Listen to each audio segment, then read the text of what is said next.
Alright everyone, there's a link in the description, again, archived of course. Always use archive.today, yes, including if you're sending news tips to creators. Make them use the archive, because then the legacy media can't selectively edit it like USA Today did with Stacey Abrams' op-ed that time with Georgia and the boycott of businesses there because of their voting law. Talk about backfiring. But anyway, the Republican Party, this is good news, by the way. This is a happy video. The Republican Party, I am happy to say, is modernizing. Link in the description, you can read that stuff. Basically, they've left behind. This article is sort of a takeoff on the tweeting and stuff. The Lincoln Project was like, well, it's no longer the party of Lincoln, it's the party of Trump. And I'm like, okay. So they've modernized to, this century as opposed to being in the 1800s.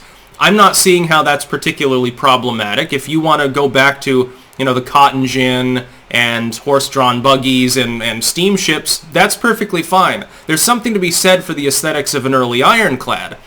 But I kind of like technology, and I kind of realize that the world is vastly different than it was back when it took several weeks to cross, cross the pond. Or several months, actually, I believe. Anyway, the Republican Party now modernizing further, actually. Again, the link in the description is basically, well, the Republicans have abandoned Ronald Reagan for Donald Trump. Now, first and foremost, that is misleading. Trump has a lot in common with first-term Reagan. The problem is Reagan got demented, and after that, the neoliberal period begins. Now, this includes the Bushes. The two Republicans since then were both Bushes, Herbert Walker and George W.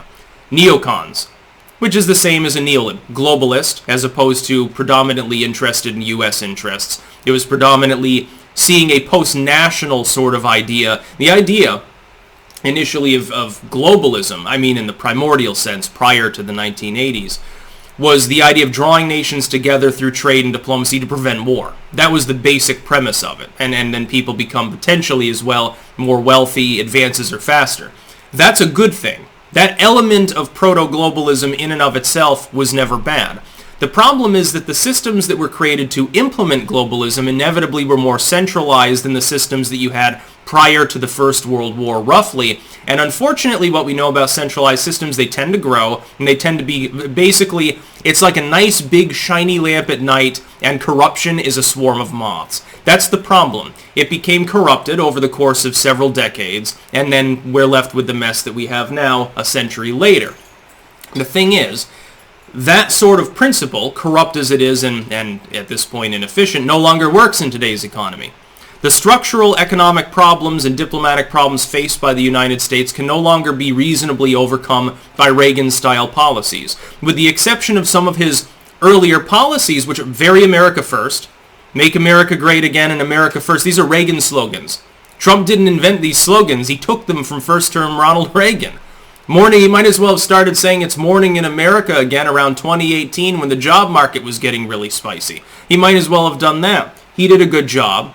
The fact is that most of the propaganda against Trump is just the same bullshit that we've seen before. Here's the thing.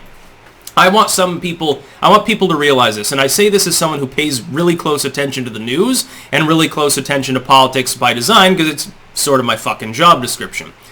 The propaganda that Trump was hit with was not even particularly unique on the surface, except in one way, and I'll get to that, so don't jump down my throat. In its form, it was the same as was said about George W. It was the same as what was said about even Ronald Reagan himself.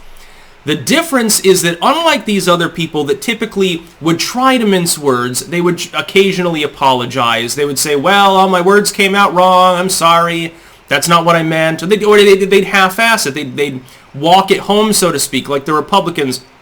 They'll make some big idea like the ACA reform that they wanted to do. And then they get called evil and butcherous, you're going to kill grandma and stuff. Oh, no, we're not trying to do that. And it stays in committee. And they talk about it endlessly and nothing gets accomplished. So they had to half-ass it, and it took Trump coming in his capacity with all of his wherewithal to simply scrap the ACA mandate, which was a considerable improvement, and otherwise left Obamacare pretty much completely intact. That's what the Republicans typically did. He was, for the first 2 years of his fucking presidency, Trump was hamstrung more by his own fucking stupid party than by the Democrats' actions. they had the votes, but they had too many people crossing the line and getting nervous because they're like, oh my God, if I stand with Trump, maybe I'll lose my job or something like that. Democrats hate it when Joe Manchin has basically the same idea. But At least he's doing what his constituents want him to do. Not so for people like Liz Cheney, who got ousted from leadership and is probably not going to get reelected because she's at like, what, 25-30% approval in Wyoming? Whoops. Yeah, go and write another book. Switch your party loyalty and then switch states, and maybe in a few years, if Trump really is horrible and Biden does a really great job, you can run on the I told you so platform. She's not expecting that. She's a grifter, so she's not going to. What happened, though, is that Trump was not willing to do that. He didn't play the game that W or Herbert Walker certainly played, or the Republicans when they were the out party. He just said, fuck yourself. That's why the propaganda piled on more and more. By the way, there were a handful of Republican strategists. They got it almost right when they said, well, if Trump just changed his attitude, then he could avoid some of these problems. His approval would be higher. I'm hesitant to believe it would have helped him much because the wall of propaganda was also partially policy related. And this is the deviation from prior Republicans, the Bushes and stuff. The policy was never the issue. The idea is that the legacy media has devolved over time into a series of echo chambers, and so to appease their audience, and you've seen this, the New York Times faced boycotts for cutting a couple of editors. The New York Times got boycotted for hiring a couple of marginally conservative rhino neocons for their editorial boardroom. Keep that in mind. They have to cater to the echo chamber or they get lambasted by their own fans and they lose money. But Trump didn't give a shit, making him a little bit different. The modern Republican Party is a lot more like first-term Reagan or like Eisenhower or something, as opposed to the dark ages in between, basically from 87 or thereabouts on through up until Trump is elected, which basically it was a period of disaster for the Republicans. They held office for 3 of those 7 terms. That's not that bad. See, the problem is they were Bushes. They had to act like Democrats. See, what happened is Tricky Dick, Bubba Bill, Tricky Dick Nixon, so different philanderers. Bubba Bill comes in, and he realizes something. I'm going to out-Reagan the Reaganites. We can't win on a Jimmy Carter platform. Mondale basically tried that. He got fucked. Carter, of course, lost badly. I'm going to be like Reagan. No. I don't want to fuck with the system too much. Yeah, we need a little bit more welfare here and a little bit more gun control there, but by and large, don't worry, everyone. I hear your calls for a third term of Ronald Reagan. Now, did he fulfill this? No, not entirely, but he was marginally popular because he didn't fuck with the system too much. He maintained trappings of that policy. The problem is by his end of his second term, Reagan was a vegetable mentally, and the policies started getting more globalistic, neoliberal, as opposed to at first it was domestically focused. We're going to get people back to work. It's morning in America. Fly the stars and stripes. Well, by the end it was more praise NATO, praise the UN, Star Wars, and shit like that. A little bit of a problem. Helpful in the diplomatic sense with the Soviet Union, but left some lasting problems. That's the other thing. The first wave of the Cold War is over. The Cold War, in the sense of nuclear posturing in the direct manner, has fallen by the wayside in favor of an era where foreign policy challenges these are the 2 big ones. It's not, hey, the Soviets built 10,000 more nukes and can literally obliterate the world's surface and turn it into Swiss cheese. That's not the issue. Most of those nukes are gone now. The stockpiles are lower. MAD has decreased, although it's, make no mistake, it is technically still there. Now the problem is proxy wars, especially with non-state actors involved, which is something that a large standing military has difficulty with, asymmetric warfare, and cyber warfare, hacking, and things. Look at what happened with the Colonial Pipeline. You had an oil shortage wave across the U.S. for an entire week because of a ransomware attack. It probably wasn't even state sanctioned. I love how the legacy media is like, well, this group is probably based in Russia, ergo Putin put them up to it. Now, they appear to have just wanted money, and unfortunately they got it, which means they'll probably attack more targets.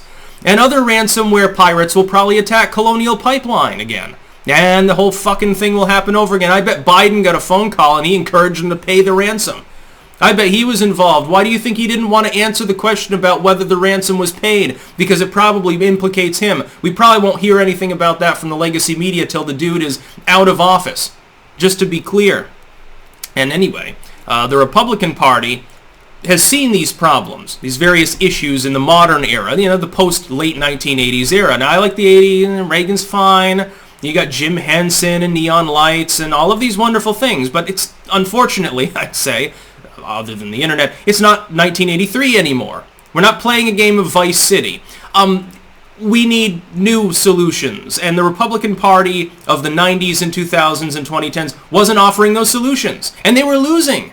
The Republicans over and over would snatch defeat from the jaws of victory, with the exception of, and this is the sort of lead up to the Trump era, the Tea Party.